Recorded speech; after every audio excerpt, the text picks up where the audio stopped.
Hey everybody, welcome to the Big Mike Rant. This is Big Mike. This is another edition of Boomer Talks. So today's edition of Boomer Talks, number one, I want to introduce you to somebody. We have a guest in our studio today. Everybody say hello to Mike. Microphone. Mike, that's Mike, my microphone. Anyway, that's a boomer joke. Ha ha. Anyway, I want to talk to you a little bit today just about one subject that's something you ought to think about if you ever get a chance to vote on this at all. This subject is one that I hold close to my heart, and I wish you would vote about it. And it's term limits for politicians. See, here's how I think about term limits. Back in the day, they passed a law that the President of the United States couldn't be the President more than twice because Congress said too many terms in office was corrupting because too much power was consolidated into the hand of one person. So after Franklin Roosevelt was president, they made it so that you couldn't run to be president more than, or you couldn't be president more than twice, 2 terms, and that's it, you're out. But you can be the senator like Strom Thurmond was from South Carolina as long as you can stay alive.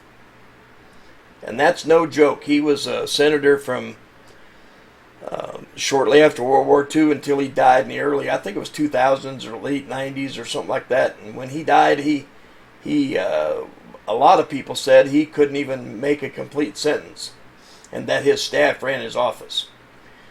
And I'm just using him as an example. There was a song one time by Tim Wilson, a comedian, said, "You can be the senator from South Carolina as long as you can stay alive." And that's damn near true. I mean, some of those guys, their only job is the day after they get elected is to start raising funds so that they can stay elected. And to me, that's not why we put them there. So I think all politicians ought to have term limits. They should go a couple times and then go back home and get real jobs.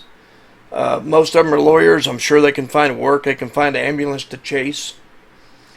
You know, they're going to get lifetime incomes and health benefits and all that stuff anyway, so we might as well get rid of them and let them retire and go back to their ranches, because you know what's going to help them, or what they're going to do is they're going to turn into lobbyists anyway, and whatever they made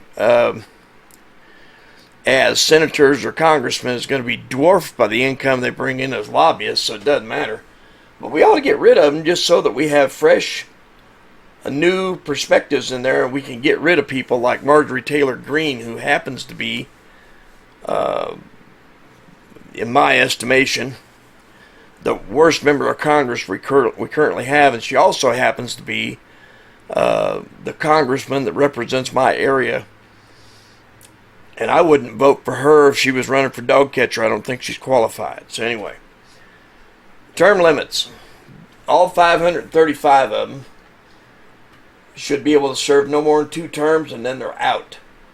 Think about it. We wouldn't have any more Mitch McConnells or Nancy Pelosi's. It'd be somebody new. Not to me. I think that's cool. Anyway, talk to y'all later. Boomer Talks.